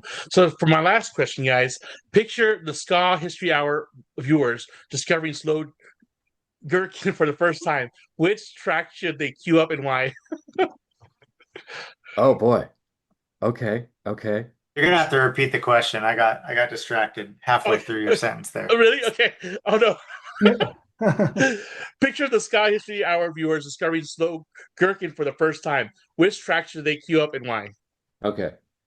Do you want us all to come up with one together or each come up with one? Yeah, why not each person come up Okay. with one? Yeah. I'm gonna go. Despite what I think Shed Some Skin. Like that's the obvious fan favorite. Okay. Mm-hmm. No, that's what I was thinking too. Yeah. Okay. Just some skin. Okay. I was gonna say Trap Like Rats and Meyer Flat. I just feel like it's got a little bit of everything that we do and Mhm. a ton of energy. Yes, I love it. The energy. You got one, Phil? Phil? You know, I'm gonna go back to honestly, real bands are for life. It's just like it's like our newest song, but it also tracks and hits so many of the ways we wrote our old songs. And if you can dig that one, then it's like gateway to everything else. Okay. Nice. And I would just add Get Some More, which I think contains like elements of our whole legacy. It's still a really up-tempo ska punk song, but I feel like a lot of members had significant contributions to that one. So it's the chaos of like way too many voices in the room, and somehow it works out. So that's my Cool. All right. Now we we- actually have this underappreciated song. I forgot to mention that Oh. it's pretty obscure, but "Pretty" is a song that if you haven't heard it, like that one slaps. Yeah, that one slaps. Okay. sure. All right. That one slaps the jerkin. yeah. Well, So now we still deal with a good friend of your buddies who's still in the scene, has been in the scene for a long time, Mida Goodwin. Mm, Ah, yeah. yeah. Stockton. So are you guys dealing with Mida for anything? You guys gonna We hit them up when you tried- guys are touring down in Central California? Was Mida doing that Modesto Ska Fest a couple years ago? He does Maximum Ska and P and what is the Central. Well, I forgot what it's called. I forgot what it's called. He's gonna kill us for Yeah, I know. Lunch Cafe. No, the Central Coast Ska Festival. What is it called? It's called something like that.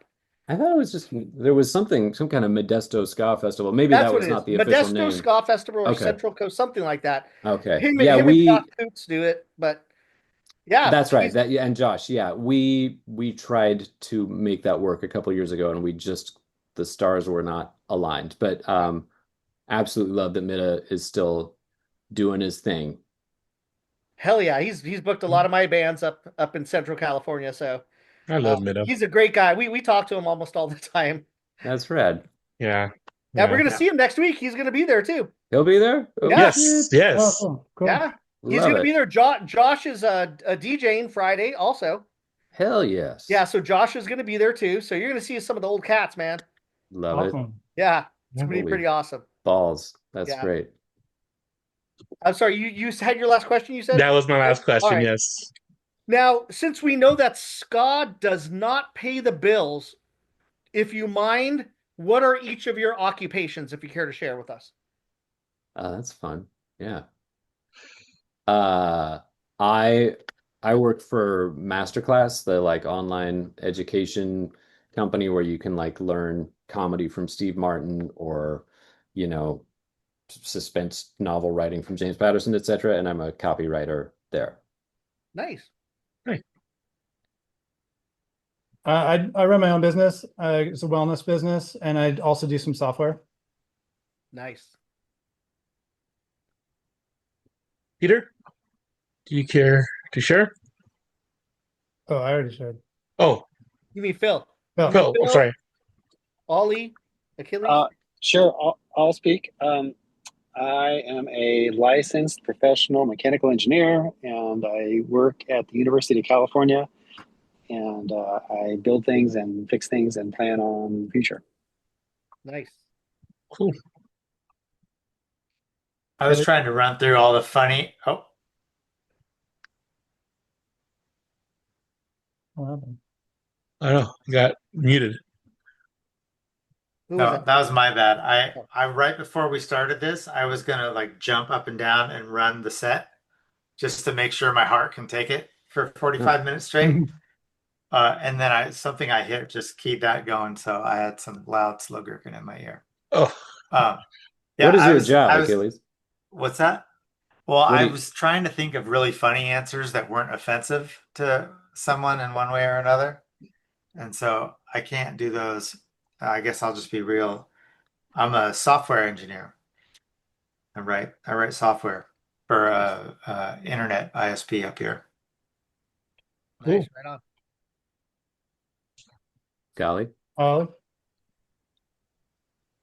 I wonder if Ollie Zach plays can- drums. He's a drum teacher. He's a really good drum teacher, and he gigs all around town with some reggae bands and jazz, and he's Yeah. just And the rock man and he's the man in Santa Cruz. He plays Truly. Yeah. musicals. Yeah, he does it all. Cool. When we He were does it when we all. were in Santa Cruz, I went in and I was looking at like a second trombone to buy at Starving Musician. And I was talking to the guy and he's like, "Oh yeah, you play with the band?" And I mentioned and he goes, "Oh my gosh, Zach, that guy is gold. That guy is Santa Cruz gold. He's famous here." So Oh, Yeah, yeah, Very nice. he's good. nice. He's got it. yeah. Pretty good. He taught drums to both of my nieces. So there's another full circle thing. Oh, that's awesome. Yeah.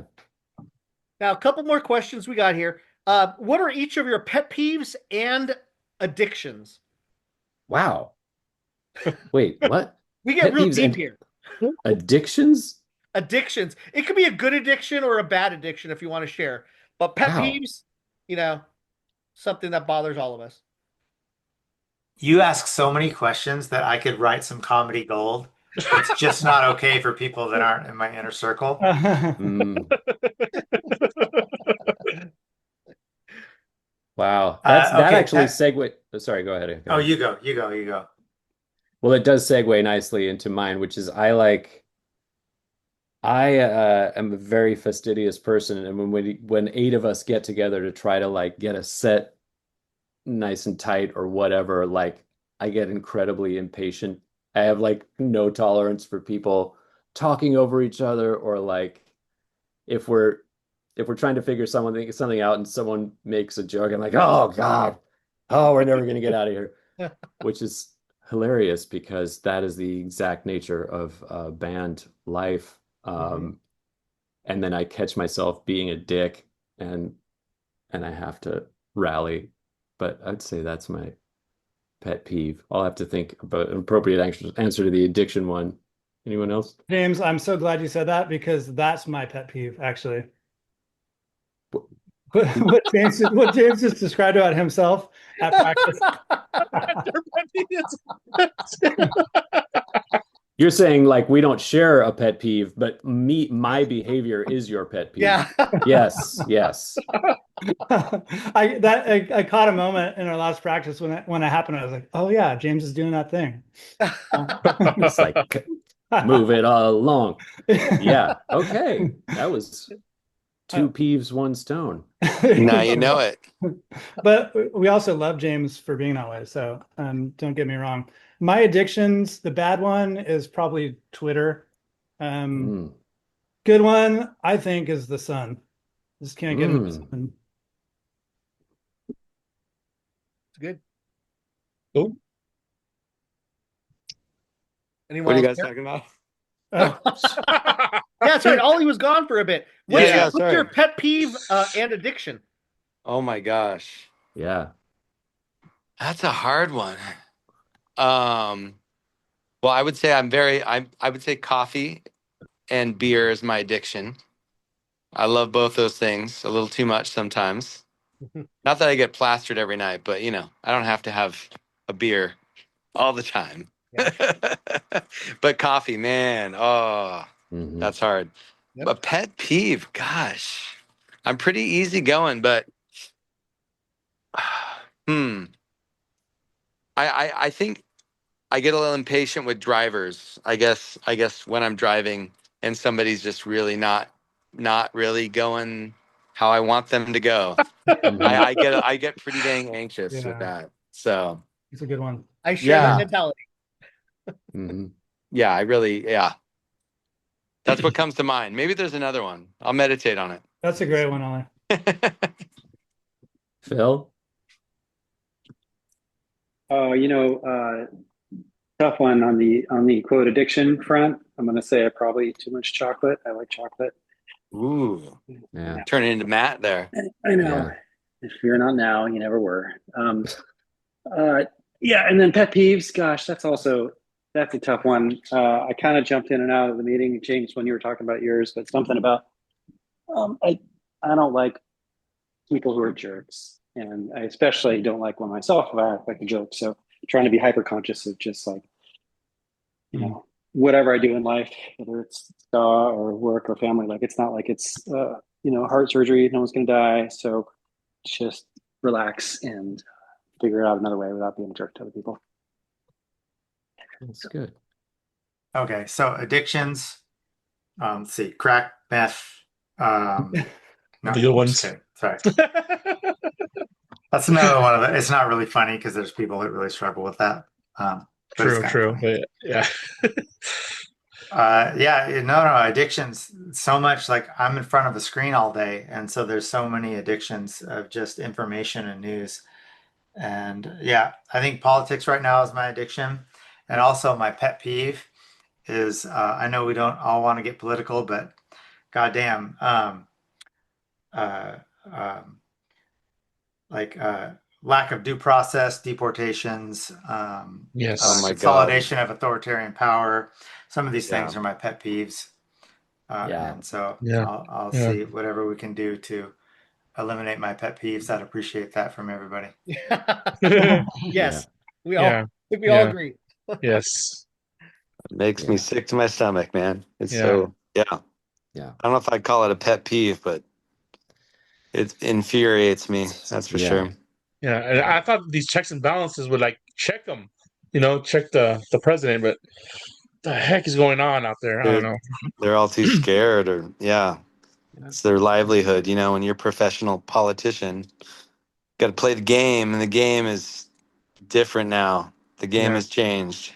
Yeah. We need to revamp, I think, the whole system or something. Oh, let's Dude. do it. Yeah. Yeah. Yeah. Yeah. You figured Yeah. it out. There we go. We got There we this. go. Yep. There we go. Socialism. Let's go. This is reminding me of a big Slow Gherkin debate whenever Ralph Nader ran. Oh, I guess it was 2000. Well, yeah. 2000, I think 96 too, but that was the big one. The big the one in split the vote? 2000. Yeah, split the vote. And I remember that was a big band debate. Like, do you vote for change or do you vote for realism? That's a funny little time capsule. Wow. Ollie was on So, the side of Nader. He's like, don't you ever want anything to change? Yeah, man. anyone who's at that festival that wants to like have a drink, myself, my son, and we'll go into the late night talking about this. So I Ralph don't have Nader? to flood your guys's Ralph Nader specifically. No, I'm just kidding. Everything else we're talking about. Yeah. I have a tendency to not keep it light, so I'll keep it light and just say we can hold that conversation for then. All right. Table it for Virginia. Right. Yes. Now, now's the time when we see at least most people wearing T-shirts to show us what they're wearing. Sorry, Ollie. What's going on? You don't got a T-shirt on. He didn't get the memo. Anyone, Sorry. what do we got? Achilles, we could kind of see. I was wearing a Kitty Cat fan club shirt, but it's because it's a big moo of a shirt. It's huge on me. And so I've got this Ollie and I compete. We both I trade was off wearing that wearing this at earlier. shows. Just so you know, I was wearing it Bruce Lee earlier. band. Bruce Lee, nice. Oh, it's a Bruce Lee band, nice. Nice. Yeah. But my usual for these things is the Kid Dynamo. If you ever want to look them up, that band from Sonoma County and Desert City soundtrack from Petaluma. It's like some of the same guys. Mm. That's the one. Great bands. Yeah. Nice. Peter, anything on your shirt? Just a white tee, man. All Freaking right. muscles Yeah, all I over saw that I shirt. saw. He's got it fitting well. Yeah. Let's see. We got them at Target. I get it like 5 or 6 for $20, and I just wear them every day. Are they I disposable? wish we had another shirt there because I hadn't done laundry and I was wearing my what is that Breaking Bad El Pollo Loco shirt? Oh, no, You not have- what is it? The Breaking Bad. Oh, Pollos Hermanos. Yes, that's it. That's one. Yeah, and Pollo whenever I wear Hermanos. that shirt, everybody comments on it because it's just a rad shirt. So Yeah, it is. And James, what you got on? This is a friend band from my New York days, a band called Milagres, who great band who were on Kill Rock Stars, which I always thought was like the coolest thing ever. And Yeah. but I think an underappreciated band. So check out Milagres. Oh, I Awesome love band. those Kill Rockstar comps from back in the early Yes. 80s were the shit. yeah. Hell yes. Oh hell yeah, yeah. I remember. Was it Downfall on one of them?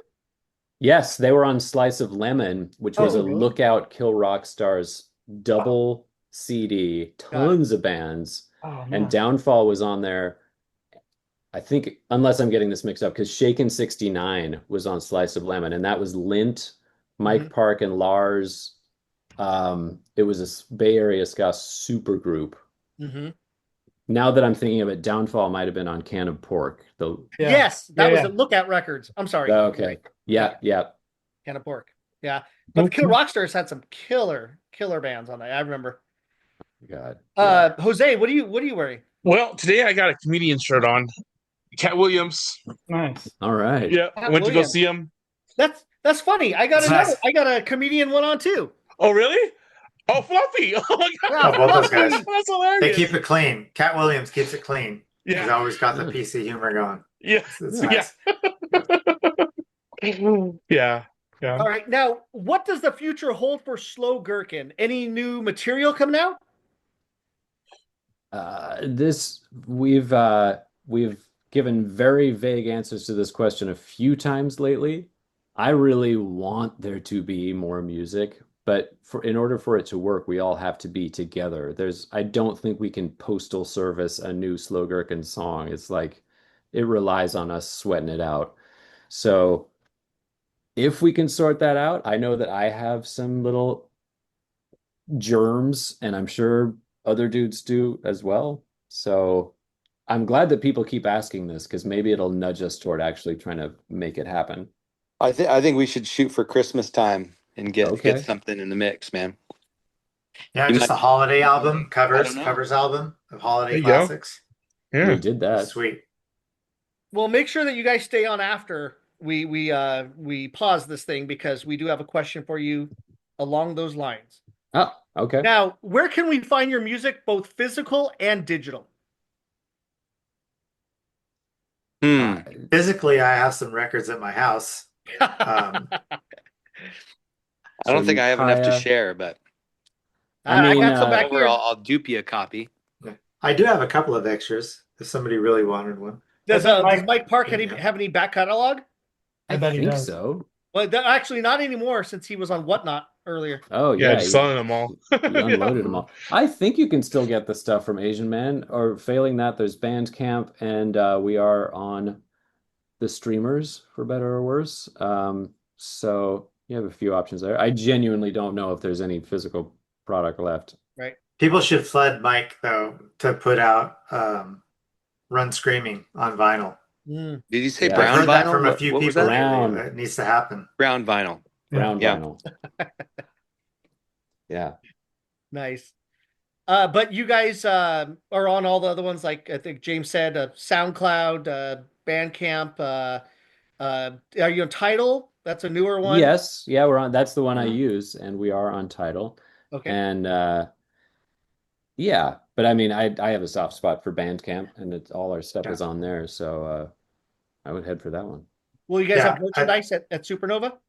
Yep, we screened up some shirts, and if Mike has any physical product, I'm going to try to get some to take out there. We'll have something, and we'll at least be hanging out, and Yeah. hoping to see you guys and everyone. Yeah. Very nice. All right, cool. Can I ask a question real quick? Because I had Of to course. move rooms. You guys were talking about new music, and I just barely heard what James said. Oh, well, just that it is such a logistical challenge and it relies on us all being in a room together. We can't do it remotely. It's not one person saying, here's a song, let's all record it. Yeah. So it takes a lot to make it work. And we did it once, like 13 years ago now, with Real Bands Are for Life. So it could happen. It's happened once. We could maybe do it again. I want it. I want us to. The reason I made you say that again is because I had a memory of right after I got divorced, I came down to LA and hung at your house for a bit. Mhm. And I was playing the song that AJ and I eventually turned into Camping in the Backyard. You remember that one? Oh, okay. No. Anyway, it's a song that I had written, and James sat down and played it with me. I was on the piano, he was on the guitar, and he's like, this could be another Slow Gherkin song. Holy shit. Do you still remember it? I just started playing with it recently. Yeah. Well, okay. There we You go. heard it All here right. first. Yeah, you heard it here first, and we helped move this along. Yes, you Great. did. Yep. So you get 20%, right? Is that the Right. right? I'll take the standard 10. Um, No problem. now who is it that I've been dealing with on the socials? So Achilles I and me? responded to you first, and then I just kind of handed it off to people who are a little more on top of that. Like I think James, you took the reins, right? Yes. Okay, got it. Perfect. Now, is there any last words that you have for your fans out there and the viewers of our channel?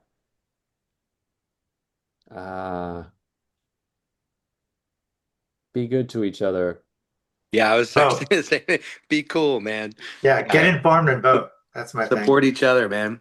Come Yeah. out to shows, and just be nice, dude. We don't need any more bullshit. Just Yeah. be nice. Whoa, whoa. Hey, Yeah. shut up, Achilles. Can I just say to the fans, thank you. Just because like every time I play a show, there's some kid that drove like 6 hours to get to the show and then has to drive 6 hours to get back so he can work his shift at whatever. And I'm just like, Blown away. it just blows my mind. It's so humbling. It's so amazing, We're very lucky, very Yeah. privileged in that. It's very cool. Mm. I think you're kind of speaking about Jose. That's kind of what he does. Is that right? I do drive? travel far for my shows. Yes, That's awesome. I live in the high desert in Hesperia, Oh, so okay, cool. so I'm like away from everybody, kind of. Yeah. Yeah, but I travel to Vegas. I go to LA, Hemet down there. I mean, Yeah. he's talking twice a week at least. Wow. Damn. Oh, nice. Wow. Insane. This guy's insane. Loving the That's ska. fair. It's way Yeah. out there. Wow. Yeah. you Legally, guys are clinically insane. You're right. That's bonkers. passionate. That's funny. You guys have said bonkers twice, and there's two things I think of. I think of the Suicide Machine song, and the second I think of that candy from back in the 80s. Yeah. Yeah. I guess I feel like it's the state of the world right now. So Yeah. I've been Yeah. using that word quite a bit lately. Mhm. Exactly. Now, we want you guys to hold on a moment because we're going to talk to you after. Now, Jose, tell them about the Ska Box. Sure. Hello, Skankers. Jose here, aka Skanking Force. Would you like to win a free Ska Box? It's as easy as following Ska Box Rocks and Sniff Dog Records on Instagram and Facebook. And subscribe to Ska History Hour on YouTube and comment Ska Box Rocks in any video to enter. Good luck!